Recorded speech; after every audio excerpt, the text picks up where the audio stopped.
What's We good, are bro? back. What's good? Oh man, we are back like we never left. Episode 31. Keeping it keeping it pushing. Episode 31. The free for all episode. We just gonna talk. Shit, it's the free for all episode. All Man, good. Yeah, yeah. What's going on, Big Sif? ain't nothing much, man. Down here in the 704, Livingstone College, man. They bodied up some cats on yesterday. That another win for the team. They're That's rocking dope. and rolling. I don't think That's anybody in dope. the CIAA is gonna do anything with them. And to be honest with you, they have a strong chance to win the national championship. Wow. That's dope. Yeah. That's what's up. They balling, huh? They out there. I mean, they bodying people, man. I mean, leaving them for That's dead. good. That's good. I see the college ranks is really getting exciting. Amari Avery won at SC. Fight on. Oh Another yeah. one of our beloved juniors. I see Kendall Jackson's in the He's house. Let's give her a shout out. What's up, Kendall? We're gonna bring her in a second. Give her maybe she'll bless us with an update on Howard Golf and how she's doing. And I'm gonna send her a link and have her join the show in a minute. Um, what else? What's up with that field, man? We've been talking about it. Man, it got ugly. It got Hey, man. ugly. Hey, It's they dropped nothing's the more uglier than taking that bread away. yeah, man. I'm telling you, man. Those sponsorships are dropping like Woo! flies, man. And I'm Like, sure, I'm sure Phil knew that there was some consequences, but I don't think he knew to this degree. nah, Yeah, he I didn't plan mean, that out right. He that's didn't plan that out right. no man. That's that black. That's that. Like, if you were black type of stuff that's happening to him. Well, that's where self promotion will lead you if you're not careful. Hmm. Self trying to come up um, on golf.com subpar podcast. Watch the Pat Perez interview. He goes I in. missed it. I missed it. Oh no, it's on YouTube though. You can just go Okay, find it. okay. Let me I've been tell hearing you. about it. I Let haven't me seen tell it. you, because he was at all the tournaments around that time because that's when everything was culminating. Right. The Genesis, Torrey Pines, Pebble Beach, that whole West Coast swing, all the gossip, all the beef, all the we're gonna do this, we're gonna do that. And he was at each one of those, tournaments performing. He was performing pretty good. The brother's 46, still got 2 top 10 finishes at Torrey and I think Pebble. He Right. he like Tiger because they started playing together. That Riviera beats on him. It Right. beats on Tiger. It beats on Pat Perez. It beat on Jack. That Riviera beats up on him. But yeah, man, he goes in depth. He goes hard too. No Mm, filter. Watch that. Watch that. It's definitely worth a watch. And he goes in depth because he's privy to behind the scenes talk right. and Right. what's really going on. And he Right. did let out, it will be a league and it probably will be about 20 players. But Wow. they'll be but it will be about the middle age players. Hmm. Players 36 to 46 to almost ready to go to the champions, but not yet ready to go to the champions. You know what I mean? It'll Right. be those players. But yeah, make sure you check that out. It gives you a good overview of what was happening kind of behind the scenes and what the players thought. That was the Right. key. He Hey, gave but a what, great so, let me, insight. so let me ask you this. So if you have those 20 players, is it one of those deals where you have to make a decision in terms of what um commissioner is he putting an ultimatum on these guys or He didn't go. He still said that, but there's anti. They could go to court. He can't bar them from playing a tour. He could say it and he could try it, but they would win an antitrust law in court. okay, I believe so, but that's just my opinion. I think the ones that's gonna go don't care because they're right, 40 something, right?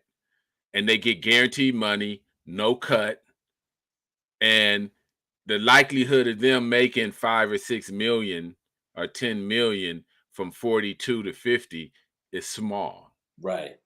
unless they have sponsors or whatnot. But hey, he went in to his perspective. It was entertaining. It was hella entertaining. We have Black History Month is over, but we're into Women's Month. So I'm going to introduce not a young lady, but a pioneer in my neck of the woods, Miss Maggie Hathaway. There's a part 3, kind of by Chester Washington, that we all learned golf on, also called Maggie Hathaway. It's a 9-hole 3-par. And Maggie Hathaway was dope because she was like a jazz singer and a Hollywood actress out here, Black Hollywood actress out here. And then she became really a good activist, and she loved golf. She passed away in 2001, born 1911. But she really loved golf. Like I always say, Cali, Los Angeles area, we've always been a little more open in the 60s and 50s for golf, bringing Black folks out here. And then Hollywood was out here. So cats had a little more money to play golf, and they would help others play golf. And so she was a golf pioneer in the 50s and the 60s. She's also the co-founder of the NAACP Image Awards. Oh, wow. She co-founded that in 1967 with Sammy Davis Jr. And we see where it is even to this day. It's a huge event. I think it just passed. How great is that? So Maggie Hathaway, great shout out to you. A little LA history. And yeah. I'm going to get off golf for just a quick second and put something in your ear. Homesteading. Are Black folks aware about homesteading?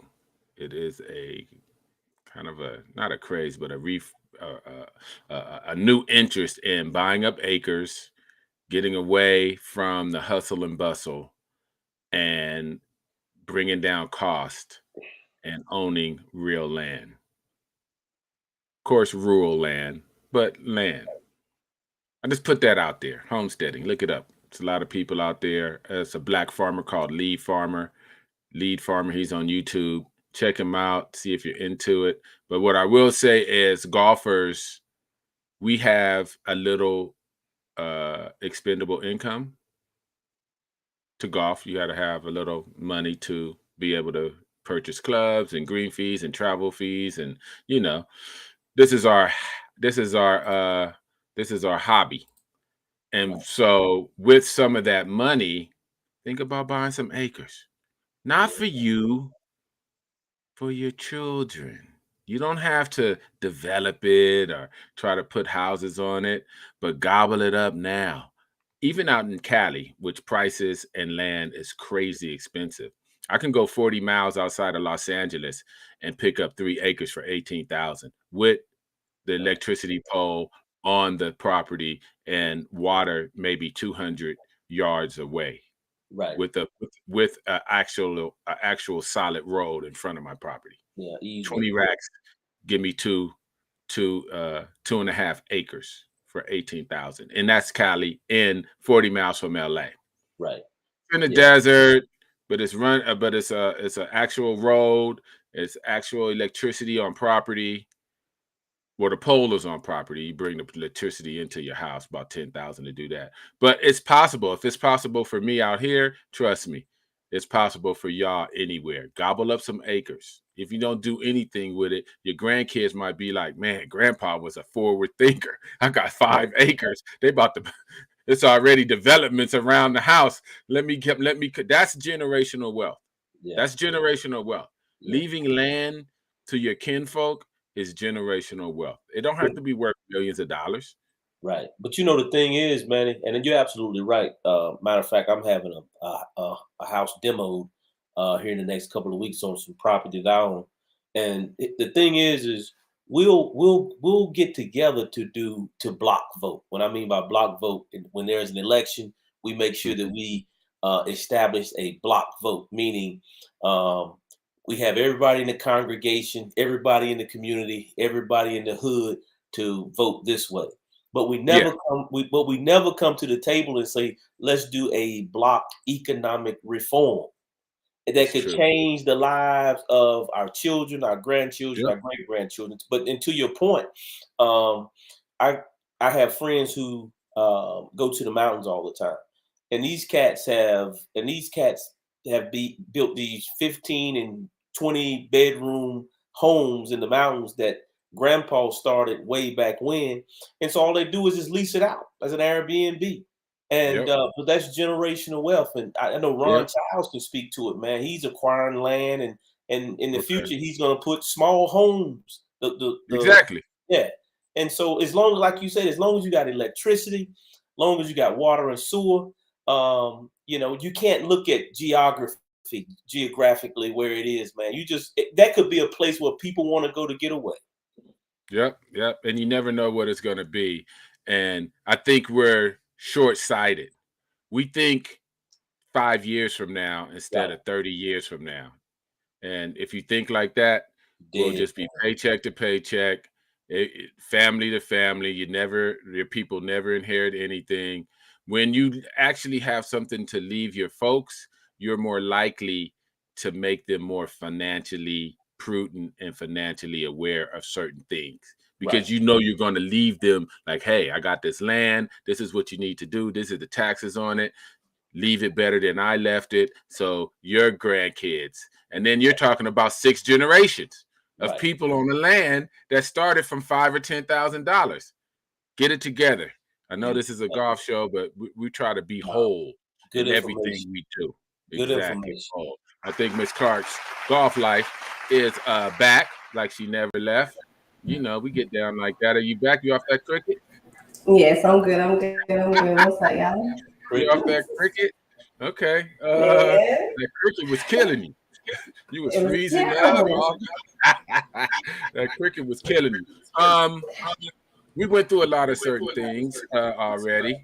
You got a little Hmm. backlash too, Trish. You echoing for me, but what you got to add? Add something. What was on your mind, real quick, before we start bringing these folks in and just having a great conversation? I was looking at that PIP where did y'all already talk about Oh that? yeah, no, we ain't talked about that. Good. See, that's why we need you. Man, Yeah, that's man, dope. I'm talking about that PIP where Tiger got that 8 million just being who he is, and he had to touch it. Like he was out there for the PNC one time with his son, came in Exactly. second place, and the man then came in first place, whatever for the PIP, and got that 8 million and what beat Nicholson out, so he got second place for what 6 million or something. So I think it's pretty awesome, just being awesome and just being a influence or whatever to the game of golf and get your $8 million. I mean, hey, Hey, we doing something wrong, fellas. Huh? Yeah. Well, well, it goes like this: those with the resources have the ideas that make them right, and when you have a lot of resources, which is key to anything you do, you can come up with ideas and you can come up with different programs, and but resources is key. PGA Tour Yeah. got resources. They think the future of golf is social media to bring in the youth, and I believe so too. Everybody has their own idea on everybody has their own idea how we should bring in the youth. I believe every idea is great. Oh yeah. Every And for idea those is that don't know, what the PIP is, it's that player impact program that the yeah. PGA Tour came up with. So they just, like I say, Tiger got that 8 million. They have the top 10 listed, so it's pretty nice little thing for being a influencer in the game of golf. Nice, nice, nice. Okay. Let's I see Rico's in the lobby. I see Kendall's here too. She was on for a minute, then she came off, but uh Kendall, jump back on when you want to. Come back on in the lobby. We'll bring you in. Let's bring on Rico. Let me tell you, Rico, he's one of our family almost now because he be on the show. He checks in with us. He chats in with us. And this is why today we wanted to bring in folks that just deals with us. They mess with us. You know what I mean? And he's a golfer, and him and Sif got unfinished business, I think. I don't know about this golf beef. And yeah, you live and live in color. Rico's in the house. Man, he Rico? got that damn. Oh man. Got that damn cricket. I passed it on. You Man, done passed it on there? Kick him off, man. We got the cricket. I can't take a man. Sorry, man. Y'all better get tech savvy and pay the extra $10 a month for that quick internet. Fiber optics, brother. Fiber optics. Big Rico, you in the house? I'm here. What's up, y'all? Hey, how y'all doing? How you doing, brother? He's in the house. Good. I'm in the house. He ain't in the house. He is. He's doing all right. Hey, Manny, got one. Yes, sir. I got a message with Chris. Kershaw say when you want lessons. Kershaw is one up on me. He's 2-1. I give the man that. But anytime somebody's sending the do boy to bring the message back, I can't take a man serious with Christmas lights and damn fake crystal in the background. Hey, Chris. Can't take a man like that serious. That damn background. Hey, man, it's Don't not do like that, Chris. Laughing too much. Hey, Chris, what's good, man? What's good, man? Hey, it's always a pleasure to have you on. As Manny stated, man, we love you. You always chiming in, man. Good brother. We like it. It's all good, man. We go back and forth. You know it. But it's one love to another brother from another brother. That's right. That's right. We bring on family all the time. Big Rico, you gonna make any of the travel tournaments within the alliance or the association anytime soon? Yeah. Hey, that money's sweet. That money's sweet. That's right. Well, hopefully we'll meet you there. Hey, Manny, listen. As soon as I got there, they tell you the first thing I said, where the betters at?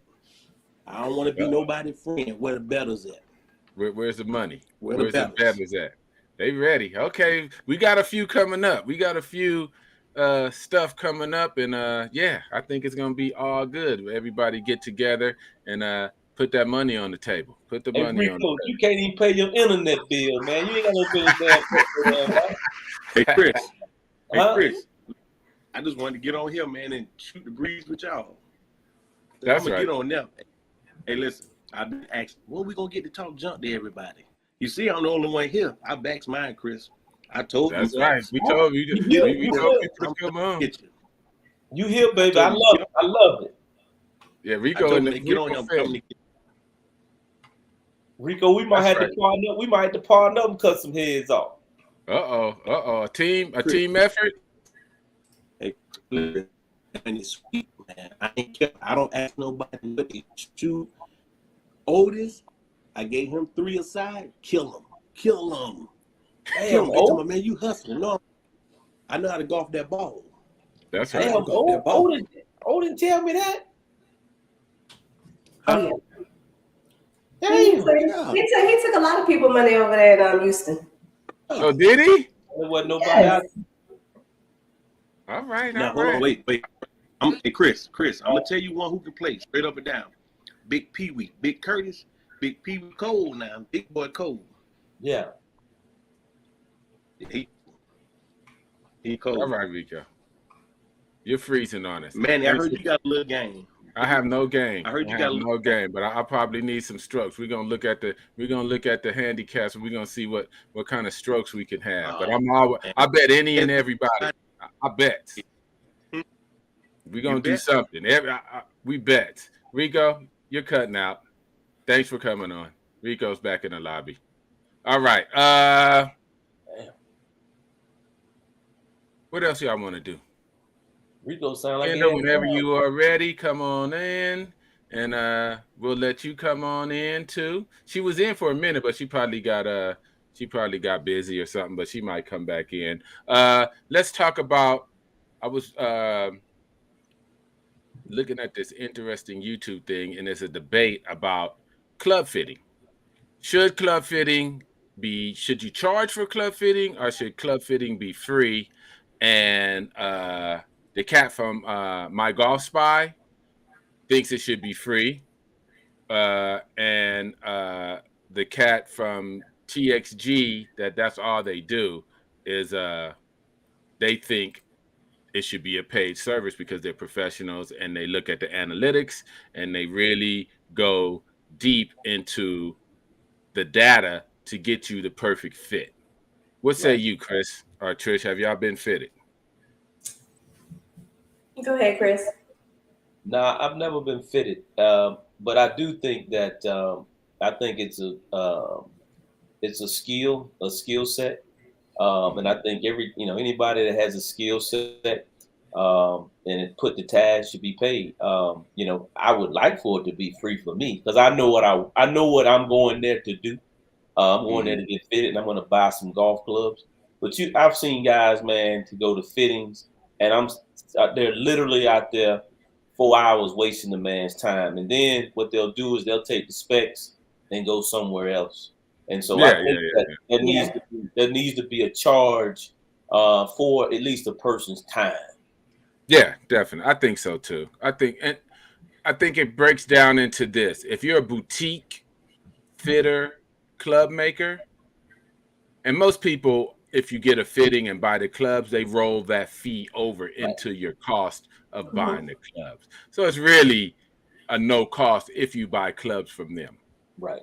Big box stores can probably do a little better, hiring a little more astute people, and they could absorb the cost of free fittings. Because if I go to Dig Sports and it's a great fitter there, I'm not going nowhere else to buy balls, golf clubs, shirts. So they're going to get a lot of money out of me, shoes, because I'm going to just go re-gripping. I'm just going to keep going to Dig Sports, and my guy is working behind the counter, and he's a good fitter. Why would I go anywhere else? And big box stores can absorb the cost of a good fitter because they're going to make it up on selling canoes and baseball and basketball stuff. It's all into the cost. They just need that store to make a certain amount of money every month, whether you have a great golf fitter or not. And so they could put a fitter in big box stores. Boutique stores and boutique business models. Yeah, you don't want to go into a nice boutique fitting studio where they're giving you beer and it's music and it's couches and you take your time and it's a 3 or 4 hour data-driven fitting. Sounds like those cats need $100, $150, $200. Yeah. You know what I mean? Because they've given you an experience. So I think it goes both ways, depending on how you set up your store and depending on your model. The only thing I will say about fittings is I don't know that someone that doesn't have a repeatable swing should get fitted. And I wish we had a golf person on, like a teacher on that should tell us. But we'll bring somebody on. But I agree. But if you don't have a repeatable swing, what you fitting? Yeah. You fitting trash. Well, you never know because you may get a lie angle at -1, but by the time you figure out your swing, you're neutral or you're +1. And that fitting is no good and it's hurting you instead of helping you. I will say this, I'm not a teacher, stay neutral until you get a repeatable swing. But I could be wrong, so we'll let somebody say it. But that's my methodology. What say y'all? For me, I think that's a part of my issue right now. You know how you just come to a wall? So when I first started playing golf, I didn't know it was a difference. So I got my top flight security clubs. That was my first set of clubs. Top flight security, man. And then I went and I upgraded. They had that little, starter set. Then I upgraded to my Cobras, but then my swing is a little different. So, or I have a powerful swing. So my Cobra, my ladies Cobra, is too much lag because it's too much lag in the shaft. So my driver's is a men driver, which makes it hard for me because I'm 5'1" with a darn near 6 foot tall driver. You know, I'm trying to swing. You don't cut and it? then, I cut mine. I did get a cut, but then it makes it even more stiff. So it's just it's really tough for me. And so I think for me, fitting is due because now I've done cut my covers down. Now they're all. I think it's now that I know a little bit more about the game, I know the importance of the shaft. So no, that's the key. It ain't the head it's the shaft. It's the shaft. And Trish is absolutely right. For those who, you always hear these neophytes or these guys who are matriculating to the game very early, and they're talking about they're going to get fitted. And I say, hey man, just go to Walmart, get you some $100 clubs. They give you everything for $100. Yeah. Just go out and just go out and swing the golf club and to see if you like it, because no sense in going and getting a set of $800 Callaways and next thing you know you don't like it. Now I said as you grow and you like the game and you see improvements, then you may want to upgrade. I said, but in the beginning, don't go get fitted for any club. Nah, go to Costco and get you a nice little $199 full set with bag and everything. And and guess what? You can be on that bag for about a year, easy, right? And longer if you only play once or twice a year. You never have to change because you ain't gonna do anything but just go out here and there. But you can be on those bags for $200 for at least a year. Then you know what you're doing. I cut my driver all the time. Most drivers come 45.5 to 46 right now. I cut mine down to 44 or 43.5. Does it make your shaft more stiff? Well, I when I figured I like the cut down driver because I don't have to be 300. My average, I just been really tracking my averages on my Shot V3 watch and app, and I'm 265 average. So I've had some 293, I've had some 250, but my averages it's a little bit like 260, 260 something. For the courses I play, that's fine because I'm and people don't really. If GPS does not lie, track your shots, track your clubs, and get a great average on what your clubs do, and then you know how you can manage a course, how you can play a course.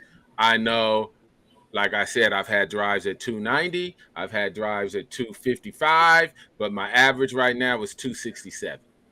Yeah, which is fine with me.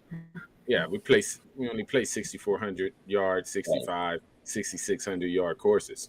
That's most courses for the amateur. We're not playing from the blacks, and that's from the blues. 6,500 is from the blues. 6,600 is from the blues. Which 6,600 is still pretty long for most amateurs, to be honest. Yeah, I had the Arcos when I first started. The Arcos app that you're talking about. So same thing. Yeah. So I had the Arcos, and that thing told me, and I like it. I like the GPS because it tells you, and it does. It gives you after 6 rounds, it gives you an average of, how you hit your driver, your 3-wood, and all that. And so, but then it's frustrating. Yeah, but then it's frustrating because at one point, you can go to this club and get it, but then when you start listening to this person and this person and this person, listen to anything. I'm telling you, my pitching wedge. I think I told y'all my pitching wedge, my 9, my 8, my 7, all go the same distance right now. Dang. Every last one of them. That ain't good. And I don't know how to fix it. I don't know what that's about. I think you're swinging too hard. That's what that's about. Swinging hard. Have you had those lies checked on those clubs? No. We do it all the time. We take our bag off, throw it in the trunk. Something sits on top. Those lies could be bent. Now all of a sudden you got, your 7 could your 7 could potentially have de-lofted. That's a Every lot of them de-lofted. And I tell you, my 7 used to be 150. My 7 used to be my 150. Right now, it probably goes a good 120. Yeah. The 7? And that's Yeah, it's terrible. It's terrible. Like my 7 goes about 120 now. It used to be 150. My 9 used to be like my 130. That thing goes about 110. It's devastating right now. But I'm going to a golf doctor, a golf guru, starting on Monday. So we'll see how that goes. Yeah. Yeah, I don't know what that's about. The lies, man. I mean, you know, It's a especially lie. yeah, because when you hit, because here's the thing, man. I don't know about where you guys play, but you know, here in certain times the turf gets hard, and so when, especially during the winter months, when you hitting down on that golf ball, man, and you can, you know, if somebody were to slow mo it, you can see that shaft actually buckle a little bit. Think about hitting down on that turf an extended period of time. Those lies are going to change. I have my lies checked every 6 months. Every 6 months, I have my lies changed. Huh? How often y'all change up your clubs? Because like I started with my little top flight security, my little top flights for that first year, and then I've gone to the Cobras, and so that'll be almost 3 years now with those Cobras. Do y'all change up the clubs after a certain amount of time? If they hitting right, they're not hitting right. I don't change unless it's unless they fell off the truck. Yeah. If somebody, you know, we got the docks out here in LA, so a lot of things come from the docks and they fall off the truck. So, you know, if I can get a great deal that I normally wouldn't, then I will upgrade. But I have a set. I got a great deal on it. I play the 718s, AP1s, Tideless, and then I switched out the shafts to carbon fiber. Right. Because I like the shock to help my elbows. I'm getting older and wrists. So the carbon fibers help with shock absorbment. Right. And so those the shafts and regrips, that was like about $500 or $600. I'm not really looking to redo that anytime soon. And I like what I have, you know. I like what I have. Head covers or no head covers? Huh? Head covers or no head covers? I had head covers, but then when I changed my bag out to my tour bag, I just left them off because there was. Go ahead, Manny. But no, I don't have head covers because the dividers were great on my tour bag. So I got 14 separate dividers. So they don't hit each other. So it's no, I don't have head covers except for my driver and hybrid and stuff. That's it. So why you looking like you about to laugh? Hey, I look for cats with head covers on because I know I'm gonna cut them deep. That's a myth. See, that's people with a myth. It's some cats I know that's a single digit, maybe a 2, with head covers, and they will wear people out. I see Kendall. I got you. All right, I got y'all. I see her. She just hit the lobby. We will bring her on in a quick second. Yeah, I think it's just. I think it's a preference. I think it's an old wives' tale that for people. It's just noticeable that bad players and slow players will actually have head covers, so you notice how slow they are. But good players I know have head covers, and you don't even notice they have head covers because guess what? They're always ready to hit the next shot. They have a routine where they put their head cover. I know scratch golfers with head covers. So if you want to go against them and be like, oh, those are head covers, go get your money taken. Go right ahead. Hey, matter of fact, go ahead and round them up. Go right ahead. We're gonna send them Chris way. Go ahead and round them up. I think Rico got head covers. I heard Rico could play though. That's what he say. That's what Rico say. Okay, enough about head covers. But yeah, I don't know what's up with your yardages. You should irons. If you have a repeatable swing, and find out what your pitching wedge loft is, and then go from there. Some be 43 degrees, some be 44.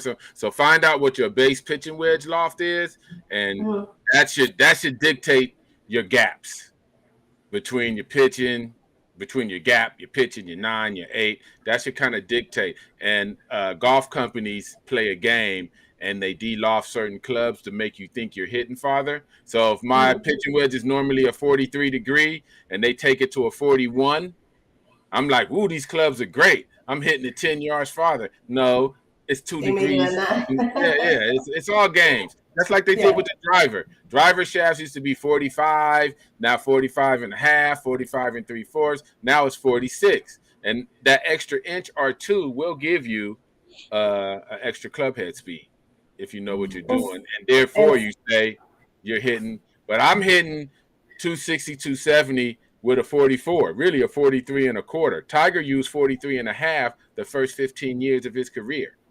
And he was one of the longest on tour besides John Daly. So, you know, See, I can just keep mine in the fairway. I could just That's keep right. mine in the fairway for me. I give up distance to keep it in the fairway. I think the longer my shaft was when I played with the men's shaft and didn't cut it down, it played the best. I'm telling you, it looked funny. Like I'd stand next to it and my shaft would be right here, whatever. But I'm telling you, to bring it around and hit it, that's when my driver played the best. And now I chopped it down a little bit and it's all messed up. So I think I'm gonna do these lessons, see what my guru says, and then I'm gonna see about getting fitted. Cool. Let's get an update. We have Kendall Jackson's in the house. Let's get a Howard update, man. Let's follow our people and see what's cracking. Hello. What up? What up? What up? Look at her. Go ahead. Man, I planned to join earlier, but my microphone was not working, and then my other headphones was not working. Because as you can see, I'm dressed. We just finished up a school business meeting, so I had to hustle all the way from school business to my room. I was like, man, I gotta hop on. But yeah, I'm here. Nice. All right, how's it going so far? Give us an update. It's going very well. We are getting ready to head out for spring break this week. The golf team is going in 2 flights. Some people fly out Thursday. I fly out Friday. We're going to be in Orlando the entire week practicing, getting ready. Oh, nice. We're going to be going to different dinners, practicing at different courses. We're even going to be able to go to the Arnold Palmer Invitational out at Bay Hill, so we'll be able to see a few rounds of that. Pretty much just getting ready for the season. For a majority, I mean, we're from all over, but for me, especially coming from Houston, I've never had winter golf. And so I'm not going to lie, it was January and February. February was pretty good, but January was absolutely freezing. There were times I was like, wow, you really gave up Houston, Texas for this cold weather. But no, it has definitely been an adjustment, to say the least, practicing indoors, practicing under heated days, having to adjust. But at the same time, I've thoroughly enjoyed it. It's just been a new part of my game that I've never had to experience before, but I've absolutely enjoyed. So we have 5 tournaments for the spring. One at the end of March 25th, 27th. We actually had the first 3 are in Maryland, and then the NEC Championship, that is in Daytona Beach, Florida. And we'll finish at the PGA Works in Philadelphia first week of May. So we'll go last few days of March, all of April, first week of May, and that'll be it. All right, that's the first year. Let's get that up. It's still coming. What was more different beside the weather? Because I'm from Cali and we don't do snow in Cali, all that hard ground when it gets too cold. What was a mind shock? And not really the weather, just from transitioning from junior golf into college golf.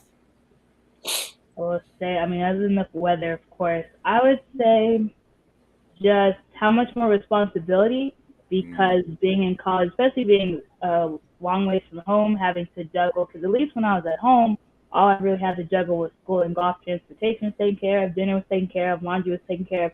I didn't have to worry about that.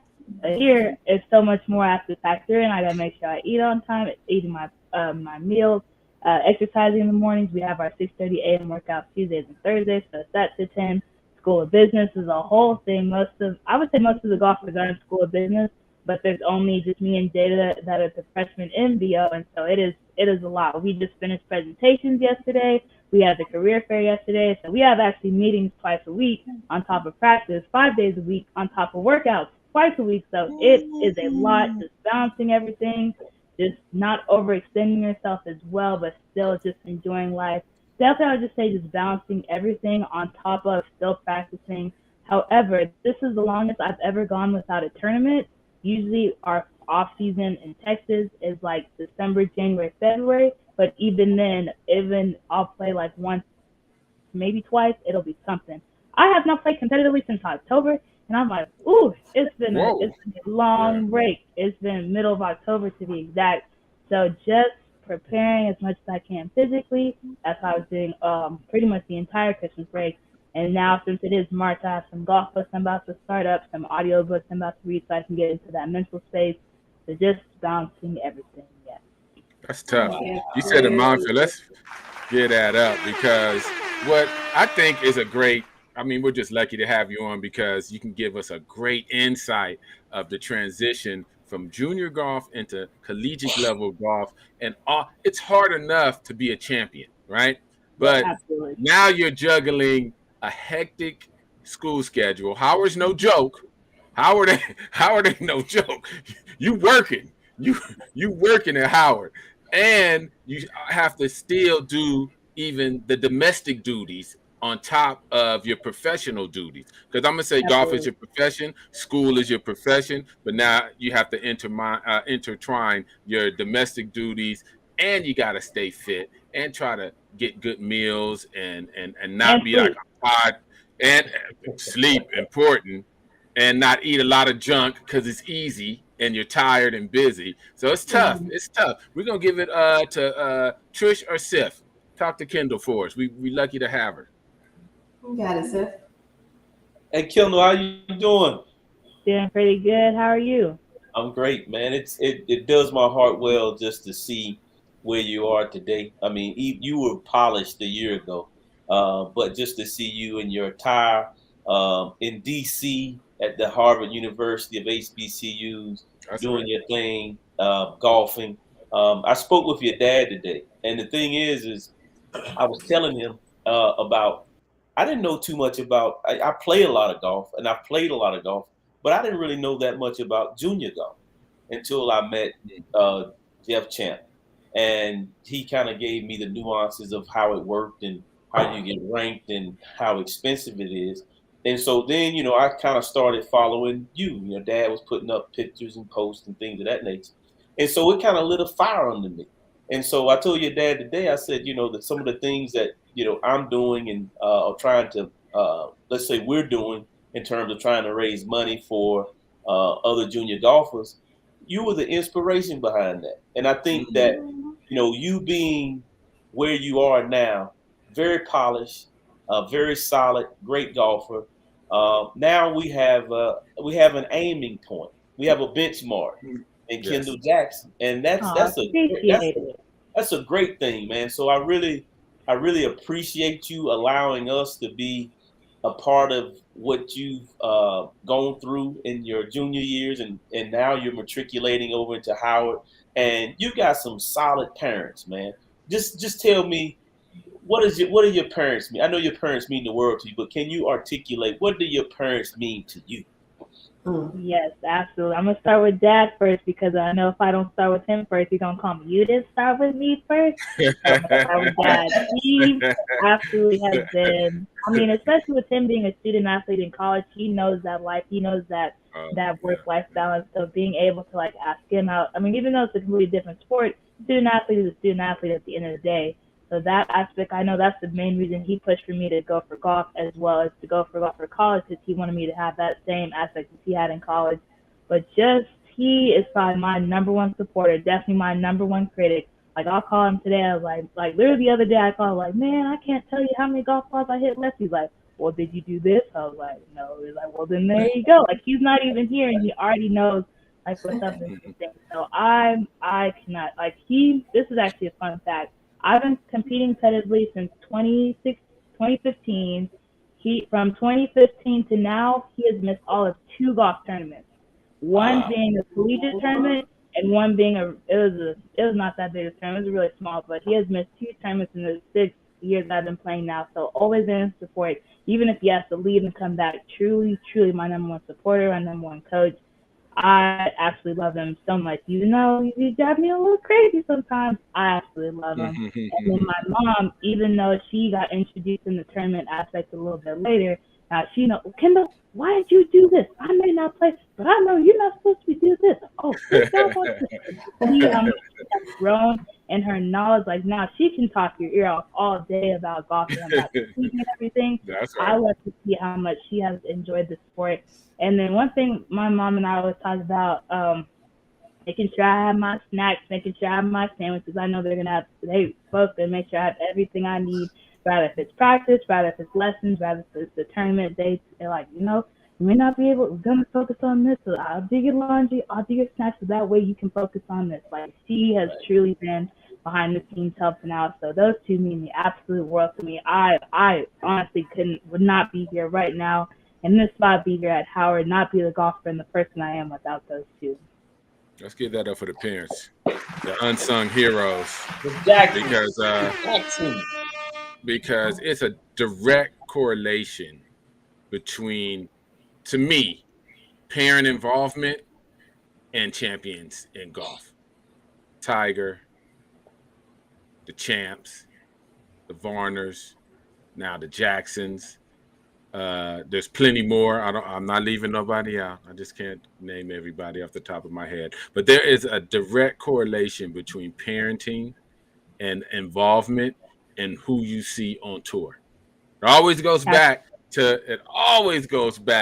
And we know the kids, they have to do the work. They swing in the clubs. You swing in the clubs. You know what I mean? You're swinging the club, Kendall. So no one's swinging the club for you. But definitely that heritage goes back to the parents' work and bringing y'all. Somebody got to do it. I don't know who gonna do it, but I know somebody got to do it. And let me tell you, it's always the parents. Trish. So, Kendall, you're my sweetie pie, my honey bunches. I love watching your podcast. I think it's amazing that you're, again, doing your schoolwork, your business, your golf, and you're still finding time to have fun with your podcast. I think that's absolutely awesome. Just talking about your journey and sharing it with us. I think it's awesome. What I love is, I got to meet Kendall a few years ago. Her and her dad came to Orlando, and I got to watch her play. She was out at Champions Gate. She had a tournament she was getting ready to play in. And I had the honor of watching this young lady play and met, Maurice, and I've been hooked ever since. And so one thing I asked Kendall when she was playing, I asked her, I was like, outside of golf, in school, because she was still in, high school then, I was like, what do you enjoy doing? What are your other hobbies? And she told me. I know what you're going to say. She told me studying and reading her Bible.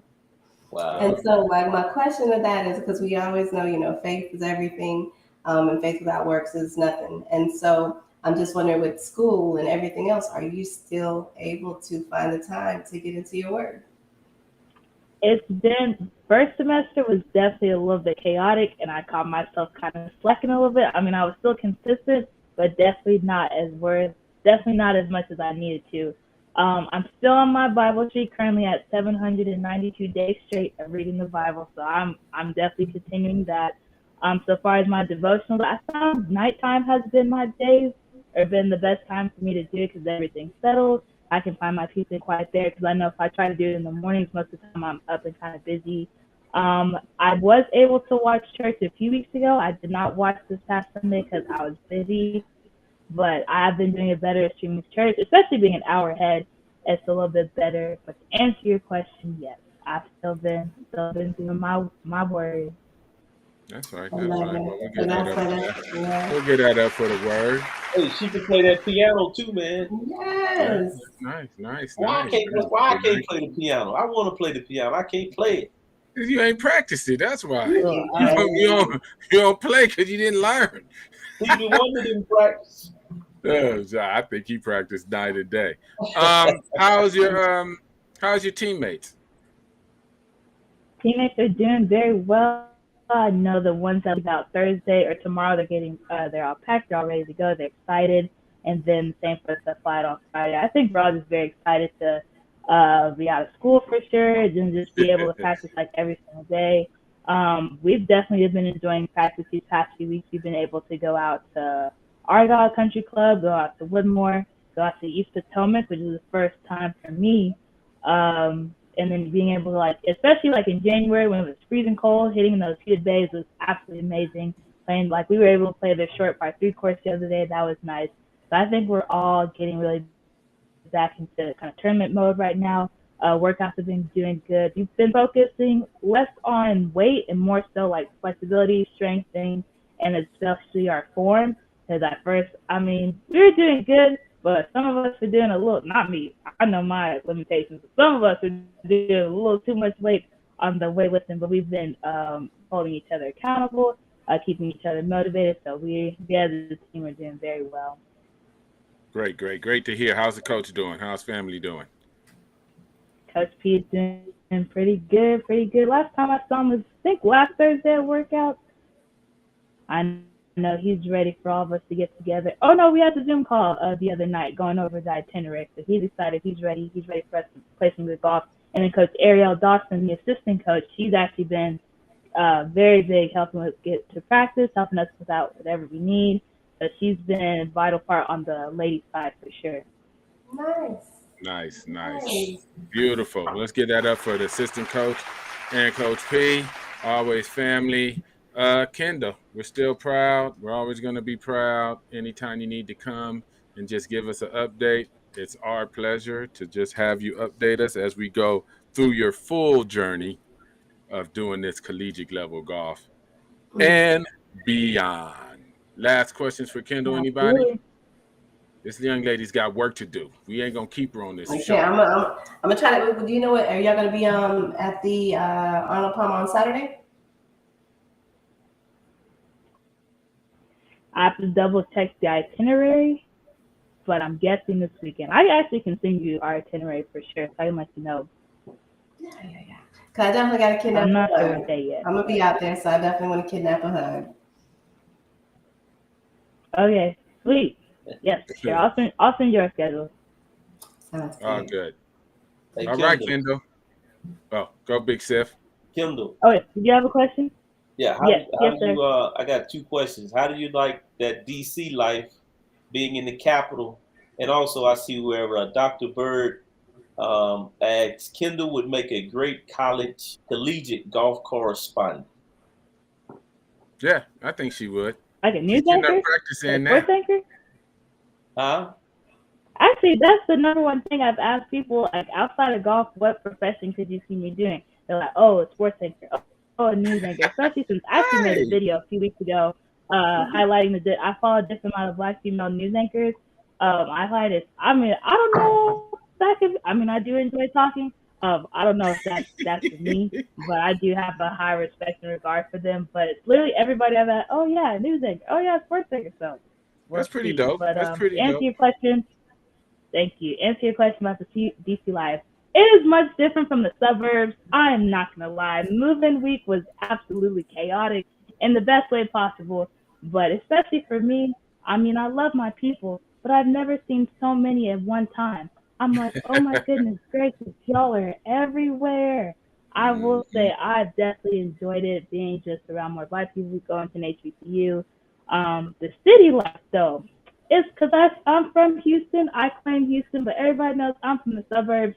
Man, DC traffic is not one to mess with. If you did not almost get hit, you did not drive in DC. I had to catch a ride from practice today, and I was like, ooh, this is twists and turns and stop and go. Like, oh my goodness gracious. But just being able to wake up, because y'all can't see because it's dark right now, but I actually have a view like straight from the Capitol. From my room, I can see the monument. So just seeing these historic landmarks like the monument, Lincoln Memorial, MLK, I'm like, oh yeah, like I just see that every other day. So I would say it's very cool living in the city, living in a historical city at that. I definitely say I want to do probably, if not this semester, definitely next semester before school starts, actually go out and like go to the different museums, go to the different monuments. That's one thing I haven't been able to do because like practice and whatnot. I've really yet to explore. Like I haven't even taken the metro. How you gonna live in DC and not take the metro? I still haven't taken the metro. So just like little stuff like that. But it's definitely eye opening for sure. In many ways, some good, some not so good. But I've definitely enjoyed it. Just being outside of my comfort zone. But I will say this the last thing. Southern hospitality is a thing. I'm not gonna lie. Northerners, y'all are great. But there is Southern hospitality and there's Northern hostility. Like it's a thing. It is a thing. I'm saying it's a thing. But I've absolutely Nice. All right. Again, you done gave us your itinerary, and I'm tired just listening to it because you on the grind, young lady, and we ain't gonna hold you no more. We will because we bring got you back. 6:30 a.m. workouts in the morning. Okay, all right, that's enough. I'm gonna be like your pops. Goodbye. Goodbye. Take care. Enjoy. Thank you. Love you guys. Oh. Man, Oh she yeah. Man. That's our adopted daughter too, Maurice. Sorry, that's one of our adopted daughters. I can drink my beer now. Yeah, that's one of our adopted daughters. Don't get no better than that. No, it just doesn't. It just doesn't. I got a Becky Wright information on the podcast. You want to come on the show? Becky Wright. I don't know. Maybe not. Okay. Yeah. See a question up there. Let's see. Kendall would make a great. Let's do this. As a beginning golfer, I'd love to see more. Love to see some content from left-handed player perspectives. Is the game any different for lefties and pseudo lefties? I'm a righty, so I don't know. I do have a few members in my golf league that are lefties. Maybe I'll ask them. What about you? What are you guys? You got any lefties? Yeah, I got some lefties, man. Not many, but as far as from an instructional standpoint, it's kind of tough teaching a left-handed, from the other side. I mean, because, now you have to actually catch yourself and say, make sure you brace up on the left. No, it's their right side. And, make sure you take it. I mean, it's tough from a technical teaching standpoint from someone who hits from the opposite side. But I actually think, man, a lefty has one of the most sweetest and most beautiful, like my man, I forget the rapper, the most beautifulest swing that you've seen. I mean, Phil, pretty swing, it's long, but very, very beautiful. Just looking at it from the southpaw standpoint. I have a friend lady. I have a friend here in Riverview. She's an instructor and she's left-handed. So what I found when she teaches, it's really good because when you look at her as a left-handed instructor, you're looking at it, it's mirroring what you're doing when she's standing in front of you. So it's kind of interesting to be taught by a left-handed instructor. So I can probably see if we can get her on the show and see if she can answer some left-handed questions. Yeah, that'll be pretty dope. Yeah. Okay, Becky, she was talking about Kendall's podcast. You have any information on that, Trish? About Kendall's podcast? Definitely, I'll get it to you. So yeah, I'll get it to you. It's just if you follow her on Facebook, she always puts it out there. I don't know if it's like a podcast or if it's like a blog or a live when she jumps on. Yeah, it's like a blog. It's like a blog. I've watched a little bit of it. Just follow her on Facebook. It is a vlog. And just kind of detail some parts of her life as she goes through this journey. It's really pretty cute. dope. But we just heard that itinerary, made me tired just listening to it. She grinded.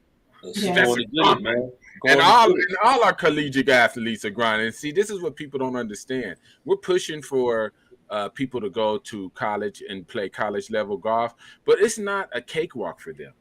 Not only do they have to worry about finances and financial burdens and maybe even leaving some parents at home going through financial hardships, when they get there, they are not chilling. They are working their tails off. Most of them have to do a dual scholarship where they're half golf, half academic. So they got to keep those grades right just to keep half that money. They're not playing around. No. It's not a freebie. You know what I mean? So, we would do well to keep our collegiate level golfers, no matter where they play for, in our prayers and in our thoughts, because we want our juniors. Yeah, we want our children to do well. Mm-hmm. They need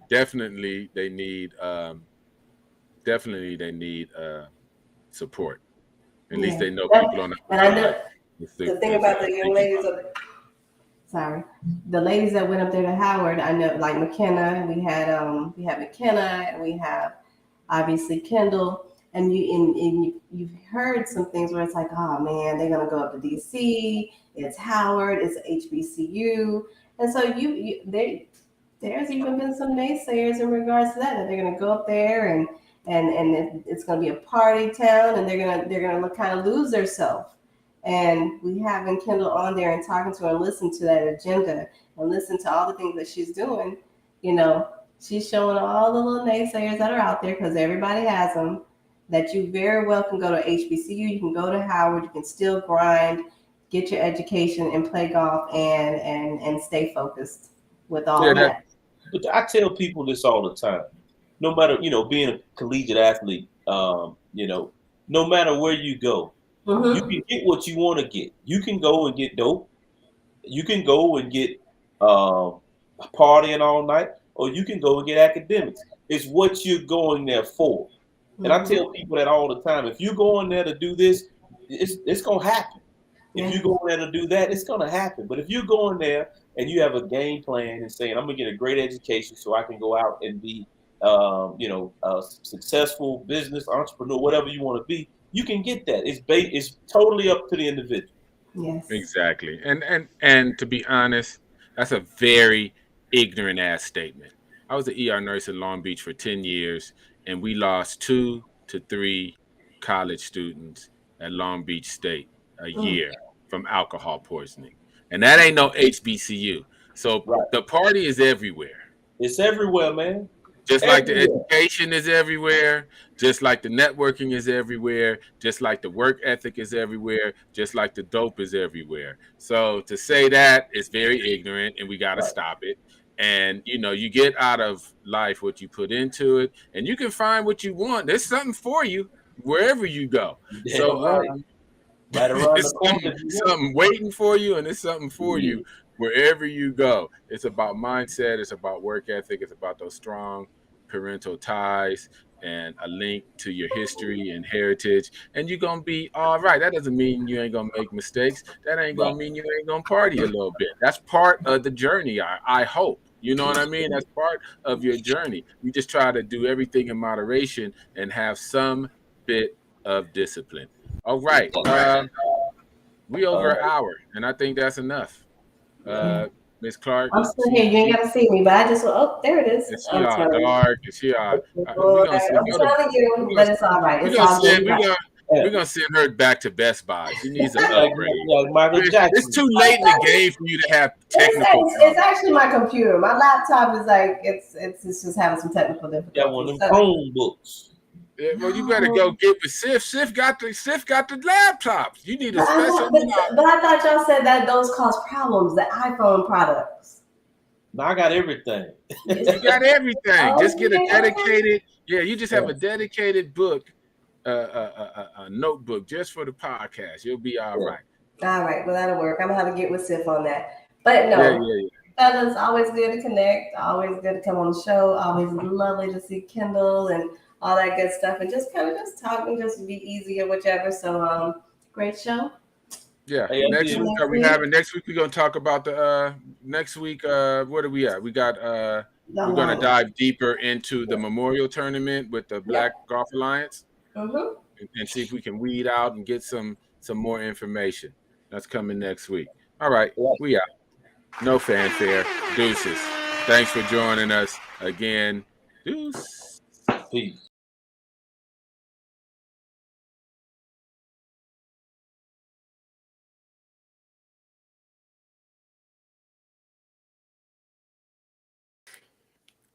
All right, we are not. we are off the air. Yeah. So, that was a good show. We always just like to talk.